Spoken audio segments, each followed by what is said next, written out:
अस्सलाम वालेकुम। उम्मीद है आप सब खैरियत से होंगे। आज जो हमारा मेन पॉइंट है वो है सेकंड ईयर के चैप्टर नंबर 2 तश्कील पाकिस्तान का, जो उसके बारे में हम डिटेल से थोड़ा सा उसका पैटर्न भी देख लेंगे दोबारा से। सियाक़-व-सबाक़ में आपको बताऊंगी कि सियाक़-व-सबाक़ कौन सा करना है, और तशरीह के बाद जो उसका इब्तिदाइया होता है वो मैं आपको लिखवा दूंगी, ठीक है, ताकि वो आप एक सबसे अलग और अच्छा पेपर आपका बन जाए, क्योंकि उर्दू में आपने यही देखना है कि आपको मैक्सिमम मार्क्स लेने हैं, ठीक है। हम देखते हैं सवाल नंबर 2, ठीक है। इसी तरह लिखेंगे इक़्तिबास की तशरीह, उसके बाद हवाला मतन लिखेंगे। 3-4 लफ्ज़ हम पैराग्राफ के पहले लिखेंगे, 3-4 लफ्ज़ बाद में लिखेंगे, ताकि मेंशन हो जाए कि आप कौन से पैराग्राफ की तशरीह कर रहे हैं, ठीक है। उसके बाद हवाला मतन लिखेंगे, सबक का उन्वान, मुसन्निफ़ का नाम, माख़ज़ और सिन्फ़, ये हम लिख लेंगे, और ये बिल्कुल सीक्वेंस से लाएंगे। और याद रखिएगा सबक का उन्वान लिखना है, नाम नहीं लिखना, क्योंकि इससे आपकी जो होती है ना पर्सनैलिटी को डिस्टर्ब करता है ये, ठीक है। फिर आता है सियाक़-व-सबाक़, ठीक है। ये हमने एक और बात मैं आपको बताना चाहती हूँ, ये मेन हेडिंग है, इसे हम डबल करेंगे, और बाकी सब हेडिंग है तो हम इसे सिंगल सिंगल कर लेंगे, ठीक है। अब मैं आपको सियाक़-व-सबाक़ जो है उसकी बता दूँ, बुक से मैंने बुक से गाइड से पढ़ा है, लेकिन वो इतना अच्छा नहीं है।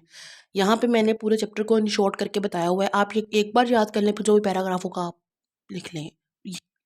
यही आप जो सब चैप्टर में से पैराग्राफ आएगा आपने यही लिखना है, ठीक है। अब मैं इसे एक बार रीड कर देती हूँ ताकि आपको लिखने में आसानी हो, ठीक है।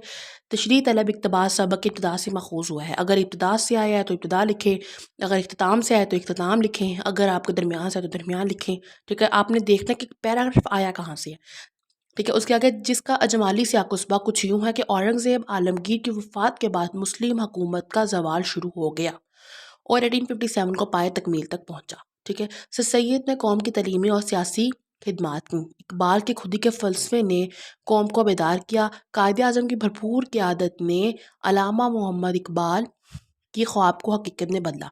हिंदुओं और अंग्रेज़ों का डटकर मुकाबला किया। बिला आखिर हुकूमत बरतानिया 3 जून 1947 को तक़सीम हिंद का फ़ैसला करने पर मजबूर हो गई। क़याम पाकिस्तान के बाद क़याम पाकिस्तान अपने क़याम के मकसद की तरफ गामज़न है, ठीक है। अब ये आपका सियाक़-व-सबाक़ एक बेहतर और वैलिड हो गया, जिसके आपको मैक्सिमम मार्क्स मिलेंगे, ठीक है। आप बेशक आप खुद पढ़ लें, आपको अंदाज़ा हो जाएगा, आपने गाइड से पढ़ा होगा, आपको पता चल जाएगा कौन सा अच्छा है। आपने तो मैक्सिमम मार्क्स लेने हैं हमने, इसलिए हम बेस्ट से बेस्ट करने की कोशिश करेंगे, ठीक है। अब हम इसकी तशरीह की तरफ जाते हैं। मैं आपको तशरीह, ये आप देख लें कि इसकी लुक कितनी अच्छी आ रही है। आप भी अपनी बनाएं और अपनी टीचर्स को चेक करवाएं, तब आपको अंदाज़ा हो जाएगा कि आपको कितनी इम्प्रूवमेंट होती है।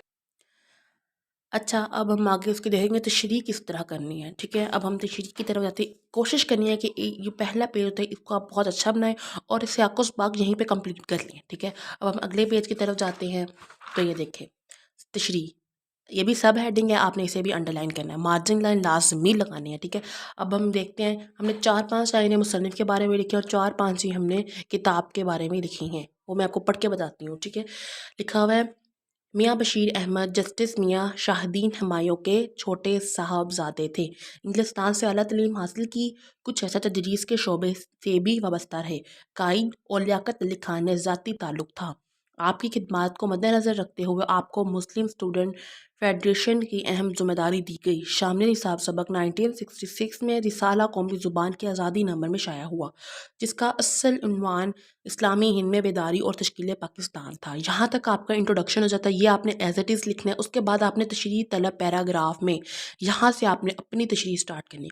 1.5 पेज आपका इस तरह हो जाएगा, आगे आपने 2.5 पेज लिखना है, क्योंकि 4 साइड की हमने तशरीह करनी है, मैक्सिमम मार्क्स गेन करने हैं, जिसके लिए हम इस तरह, और हर पेज में 6 से 7 लफ्ज़ आप बोल्ड कर लेंगे, जिस तरह मैंने यहाँ पे 4 किए हुए हैं। और आपने ये भी मार्कर्स लिखना है तशरीह तलब पैराग्राफ में, यहाँ से आपने अपनी आगे आपने खुद करना है, ठीक है।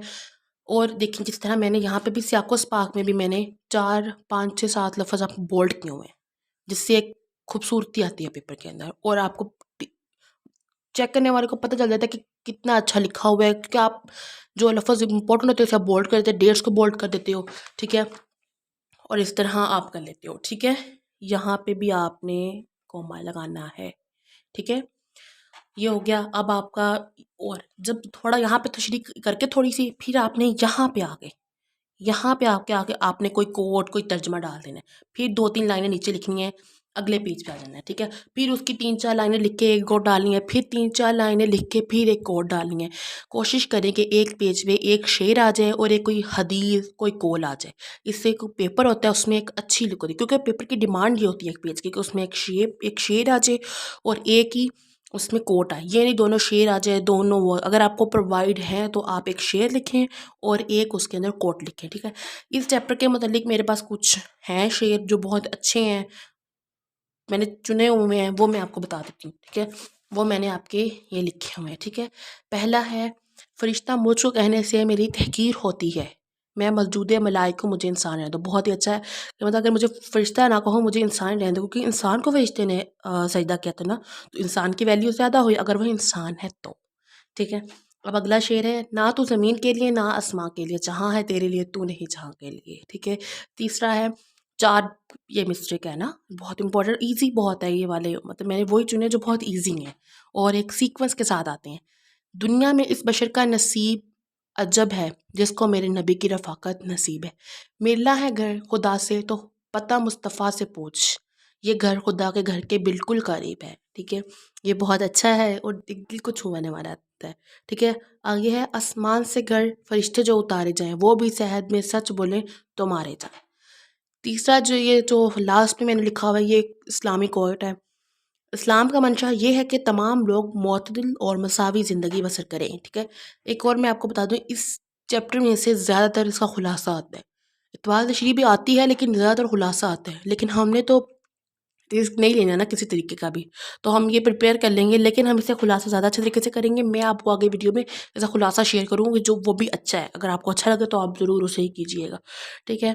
اور آپ نے اسی طرح اس کی اور بھی کوٹ ہیں وہ بھی کر لیں. اور اس میں جو پیراگراف امپورٹنٹ ہے وہ ایک لاسٹ میں ہے، وہ بہت امپورٹنٹ ہے، جس کا میں نے یہاں پہ وہ جو سٹارٹ لیا ہوا ہے وہ یہیں سے لیا ہوا ہے: مسلمانوں کا نصب العین. یہ والا پیراگراف بہت امپورٹنٹ ہے اس چیپٹر میں. آپ نے اس پیراگراف کی تشریح، اس کے ورڈ میننگ تھوڑی سی ڈیٹیل پڑھ لیجئے گا کہیں سے بھی، ٹھیک ہے. اور میں نے آپ کو سیاق و سباق بھی اچھا بتا دیا. اور یہ جو ہے مین جو میں آپ کو بتانا چاہتی ہوتی ہوں وہ یہ ہے، اس کا جو مصنف کے بارے میں اور کتاب کے بارے میں، یہ آپ کریں گے، یہ ہر بچہ نہیں کرتا، اس لیے آپ کریں گے تو آپ کا ایک امپریشن اچھا پڑے گا، مارکس اچھے ہوں گے. اگر آپ کو ویڈیو اچھی لگی ہو تو پلیز لائک اور سبسکرائب ضرور کیجیے گا. تھینک یو سو مچ. اللہ حافظ. اللہ آپ کو کامیاب کرے.